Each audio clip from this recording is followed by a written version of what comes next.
A new study points to the risk that China and India will be facing severe water shortages by 2050 due to a perfect storm of economic growth, climate change, and fast-growing populations. Ben Gruber reports.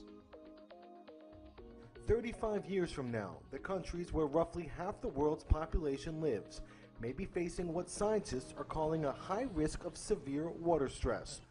There's about a 1 in 3 chance that if we take no action to mitigate climate or to do anything to curtail any of the factors that go into this water stress metric, there's about a 1 in 3 chance that you'll reach this unsustainable situation by the middle of this century. It's very important to show that all things being equal, all things not changing, if we continue with what we're doing now, we're running along a very dangerous pathway. Adam Schlosser from MIT is part of a scientific team whose recent study paints an alarming picture.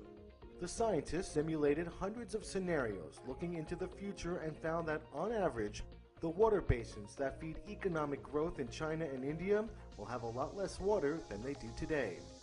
At the same time, they say pressure on water resources will continue to grow as populations increase, creating an unsustainable scenario where supply loses out to demand. We are looking at a region where nations are really in a very rapid developing stage, or they're at the precipice of a very rapid development stage.